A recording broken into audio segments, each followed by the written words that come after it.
Hai teman-teman, ketemu lagi kita di acara Ngapain Part 3 Ngopi Asik Petualang Belajar Part 3. Nah, hari ini kita mau ngebahas tentang sejarahnya KPB. Nah, kita punya bintang tamu ya Kak J. Yoi, bintang tamu ini adalah sosok kunci di balik lahirnya KPB mungkin ya, bisa dibilang. Kalau kata kuncinya adalah perintisnya KPB. Nah, itu. Namanya adalah Kak Agni. Hai Kak Agni. Kak, Halo, nama saya Agni. Kak Agni bisa ceritain nggak sih gimana 5 tahun lalu Kak Agni bisa ngerintis KPB? 5 tahun yang lalu saya dapat kesempatan untuk ikut mendirikan memulai jenjang kelompok petualang belajar di Semipalar hingga meletakkan dasar-dasar konsepnya lah, seperti itu. Saat Kak Agni ngerintis KPB, sebenarnya permasalahan apa sih yang dipakai sebagai landasan dasar Kak Agni membentuk KPB? Kalau ditanya masalahnya apa dulu sehingga mendirikan KPB, justru jawaban saya kita pakai asumsi kali ya. Jadi asumsinya adalah gini, lewat jenjang SMP Semipalar yang sudah mengembangkan project based learning, itu asumsinya kalau lanjut ke jenjang KPB, teman-teman petualangnya ini bisa mengeksplorasi ruang-ruang belajar yang lebih luas, memperdalam apa yang ingin dia perdalam. Karena dia udah punya tools project based learning. Dia udah cukup mandiri untuk bisa mengeksplorasi ruang belajar yang lebih luas. Asumsi berikutnya adalah rekan-rekan orang tua justru bisa semakin terlibat lebih intens menjadi mitra belajarnya teman-teman petualang untuk berkegiatan bersama. Nah kalau kenapa harus kelompok petualang belajar? Harapannya lewat ruang belajar KPB ini teman-teman menggenapi jenjang-jenjang semangat belajar di jenjang sebelumnya ya, yang tadinya senang belajar di jenjang kecil, terus mulai bertanggung jawab terhadap pembelajarannya sendiri di jenjang SD, kemudian mulai membangun kemandirian di jenjang SMP, di jenjang KPB, ini pembelajarannya menjadi bermanfaat dan kontekstual. Bermanfaat bagaimana dia pembelajarannya mengolah minat, tapi minatnya dekat dengan realita kehidupan sehari-hari. Jadi nggak ngawang-ngawang. Apa yang dipelajari selalu nyambung dengan apa yang kita jalani di kehidupan sehari-hari. Dan jadinya bisa bermanfaat buat diri, jelas pasti buat diri sendiri dulu, buat teman-teman, dan buat masyarakat. Seperti itu. Oh gitu, jadi sebenarnya gimana sih konsep dasarnya Kak? Konsep belajar KPB sendiri sebenarnya tidak ribet ya. Kalau kita peres jadi 3 hal gitu ya, kayak Ki Hajar kan suka 3 hal, tri gitu. Sebenarnya konsep belajar KPB itu ya hanya 3 sih. 1 minat, 2 proyek, 3 kontekstual. Minat dalam artian asumsinya anak-anak ini udah punya dorongan belajar mandiri yang besar gitu. Nggak melulu harus punya minat misalkan basket, perkayuan, atau minat spesifik, tapi minat itu dia udah punya dorongan belajar yang lebih besar untuk mengeksplorasi hal-hal yang lebih besar yang dia temukan di semesta belajar KPB. Ya minat, dia punya minat buat belajar gitu, dia punya semangat buat belajar gitu. Perihal ada minat yang spesifik itu bagus, tapi harapannya ya dia punya api yang membara, punya minat untuk belajar lebih dalam, menguasai sesuatu dari titik yang satu ke titik berikutnya. Berikutnya proyek. proyek ya adalah serangkaian proses belajar yang terstruktur. Untuk apa? Untuk mendalami atau untuk mengolah di minat belajar tadi. Karena kalau minat tadi nggak dikelola secara terstruktur, ya minatnya bakal kemana-mana. Nggak akan dapat apa-apa juga. Oleh karenanya ada kerangka yang kami sebut di sini proyek. Gitu. Proyek itu bentuknya macam-macam. Ada yang seperti design thinking, ada yang seperti siklus proyek dari perencanaan sampai evaluasi. Intinya, proyek itu akan merangkai dan memandu dorongan belajar teman-teman KPB terhadap suatu hal. Minat, proyek, yang terakhir tadi satu lagi kontekstual. Kontekstual itu apa? Real, semakin real. Kalau di jenjang-jenjang sebelumnya lebih banyak simulasi atau sesekali keluar atau melakukan riset lewat internet. Kalau di KPB, ya sebisa mungkin apa yang dipelajari terjun langsung terhadap realita dan masalah yang ada di sekitar kita. Gitu. Oleh karenanya, pembelajaran di KPB itu ya banyak bersentuhan dengan masyarakat karena kita berharap pembelajarannya bisa bermanfaat untuk diri sendiri dan masyarakat. Seperti itu. Nah, poin-poin kunci KPB kan ada disiplin, sikap, sama pengorbanan. Kenapa sih poinnya itu? Oke, pertanyaan menarik ya. Jadi konsep 3 nilai disiplin, sikap, dan pengorbanan ini sebenarnya sebuah ekstraksi nilai yang sifatnya evolusi gitu.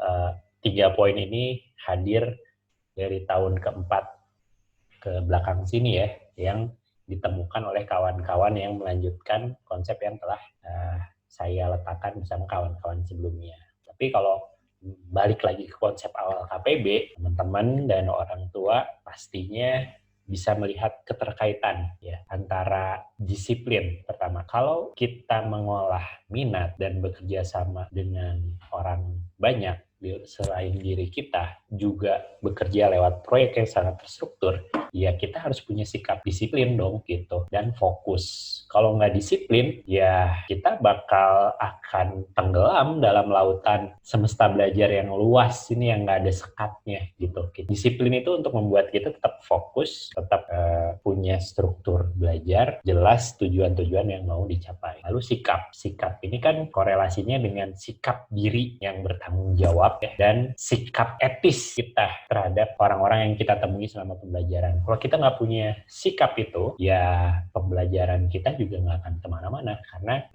yang membatasi limit diri kita ya ada tanggung jawab diri kita itu gitu. Di sini ruang-ruang untuk bereksplorasi dan mencapai lebih dari apa yang kita punya sebelumnya itu sangat terbuka lebar. Kalau kita tidak bertanggung jawab terhadap diri kita sendiri, ya mau dapat apa? Nggak akan dapat apa-apa. Kemudian sikap etis. Ya, sikap etis, beretika itu ya dasar ya. Kalau kita nggak punya itu, kita nggak akan pernah bisa menempatkan diri kita di tengah masyarakat, kita nggak akan pernah bisa belajar banyak sama orang lain. Ya, kita hanya berpusat sama diri kita aja gitu. Nah ini terkait dengan ya kita nggak akan pernah bisa membuat manfaat juga terhadap keilmuan atau hal-hal yang kita pelajari. Ini terkait juga dengan poin yang terakhir, pengorbanan. Di KPB banyak sekali asumsi kalau saya akan mengolah minat saya sedalam-dalamnya sehingga saya menjadi master sehebat-hebatnya seperti itu. Ya itu mungkin benar. Jadi salah satu tujuan belajar di KPB, tapi di KPB teman-teman juga harus siap berkorban. Berkorban bagaimana? Pengorbanan yang seperti apa? Bahwa diri teman-teman itu bukan lagi pusat dari semesta kehidupan. Teman-teman adalah bagian dari kehidupan. Teman-teman harus mau melebur, teman-teman harus mau berkorban. Minatnya teman-teman nggak sepenuhnya bisa didalami begitu saja. Dia harus punya manfaat, dia harus punya konteks. Yang suka nari, dia harus cari tahu caranya supaya narinya lebih bermanfaat buat masyarakat. Selain bisa menari dengan lebih fasih, seperti itu. Sama, pengorbanan juga berkorelasi juga dengan tanggung jawab tadi ya, tentang minat kita sendiri gitu. Kalau kita nggak mau berkorban lebih, menembus limit diri kita, ya apa juga sih minat yang mau diolah gitu ya. Seperti itu. Intinya sih antara sikap, pengorbanan, dan poin yang uh, pertama tadi, ya semuanya saling terkait sih gitu. Oh, berarti itu Kak, kenapa makanya di KPB itu penting banget yang namanya disiplin, sikap, dan pengorbanan. Nah, sebenarnya nih Kak, kalau kita ngelihat poin-poin kuncinya, sebenarnya harapan dan tujuan apa sih yang ingin dibentuk oleh KPB itu untuk anak remaja yang gabung di dalam KPB ini? KPB harapannya jadi membangun remaja yang seperti apa? Oke, balik lagi ya. Kalau kita peres, sebenarnya KPB itu ingin lihat teman-teman jadi mandiri, cakap atau terampil, yang kedua, sama satu lagi bisa bermanfaat. Bermanfaat dalam artian berempati. Jadi ada mandiri, cakap, dan berempati. Udah, 3 itu aja. Sebenarnya harapannya dari jenjang KPB ini. Perihal poin-poin yang ada belasan, ada puluhan itu, sebenarnya ya kalau fokusnya banget di jenjang KPB, teman-teman bisa semakin mandiri, mengolah dirinya sendiri, bisa tahu caranya belajar yang baik seperti apa, caranya menggali ilmu yang baik seperti apa, caranya belajar sama orang bagaimana, caranya menuntaskan tanggung jawab seperti apa, mandiri gitu. Jadi teman-teman selesai dari jenjang KPB, mau kuliah, mau kerja, mau apa, teman-teman udah punya bekal kemandirian untuk beradaptasi dan bersikap terhadap hidupnya teman-teman sendiri. Terus tadi terampil dan cakap. Di KPB itu kan teman-teman katanya meminati sesuatu. Ya minatnya hasil akhirnya belajar sampai mana ya pasti teman-teman menguasai sesuatu dong. Cakap akan sesuatu dong. Gitu. Yaitu akhirnya dicapai lewat mana? Lewat pembelajaran-pembelajaran tadi yang dilalui melalui proyek, melalui magang, melalui live-in, melalui ketemu mentor, didampingin oleh kakak-kakak, ya supaya teman-teman jadi terampil, cekatan dalam menguasai dan mempelajari sesuatu seperti itu. Terus yang terakhir tadi empati. Ya, teman-teman harus bisa tumbuh jadi orang yang punya rasa welas asih, kepedulian dengan orang-orang di sekitarnya, ya dengan tadi 2 dasar yang tadi, teman-teman juga udah mandiri dan terampil gitu, sehingga nanti diharapkan ya teman-teman bisa jadi pemimpin baik untuk dirinya sendiri maupun pemimpin di tengah kelompok dan masyarakat sesuai nanti jenjang usianya gitu. Jadi tiga hal ini tuh saling terkait. Teman-teman punya empati yang kuat tapi nggak punya kecakapan, ya buat apa juga, cuma dirasa-rasa doang pedulinya. Teman-teman punya kecakapan yang baik tapi nggak bisa mengelola diri dengan baik, ya nggak akan kemana-mana kecakapannya gitu. Dan nggak berempati juga, ya nggak akan kemana-mana, nggak akan meluas ilmunya, nggak akan bermanfaat. Jadi tiga-tiganya ini saling terkait. Jadi saya berharap sih, saya selalu bermimpi sebenarnya pembelajaran KPB itu sederhana kok. Esensinya kita balik lagi ke bagaimana kita bisa melihat teman-teman remaja yang berpetualang di KPB setiap harinya, bukan 3 tahun loh ya, tapi setiap harinya, hari demi hari selalu mengasah diri untuk lebih baik di 3 hal tadi ya. Dia semakin mandiri, semakin cakap dan terampil akan keilmuannya, akan minatnya, akan project-projectnya gitu, sama semakin berempati. Bayangkan bila hal-hal itu dikuasai oleh banyak remaja yang nantinya mungkin akan kuliah atau bekerja, melanjutkan usaha orang tuanya.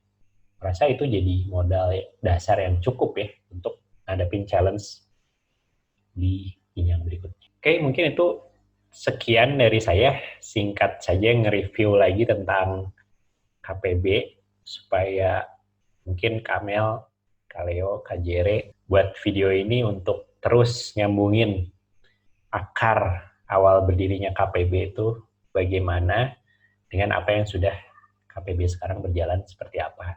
Saya selalu berharap KPB dapat terus menjaga ya hal-hal dasar tadi dan semua pihak dapat terus mengawal konsep-konsep pembelajaran di KPB ini, baik dari rekan-rekan orang tua, teman-teman, dan kakak-kakak, juga mitra-mitra bersama. Karena semakin luas ruang belajar kita bersama di KPB, semakin besar juga tanggung jawab kita sebenarnya untuk selalu bekerja sama ya, satu sama lain. Jadi selamat bekerja sama dan bertanggung jawab di jenjang KPB ini sesuai porsinya masing-masing. Good luck. Oke Kak Agni, makasih banyak ya udah ngeluangin waktunya buat ngopi, ngopi virtual. Tuh, ini ada kopi ya. Nah, ngopi asik virtual, petualang belajar yang part 3. Nah, buat teman-teman, semoga info dari Kak Agni bisa bermanfaat untuk kita semua. Kita ketemu lagi di KPB part 4 ya. Dadah.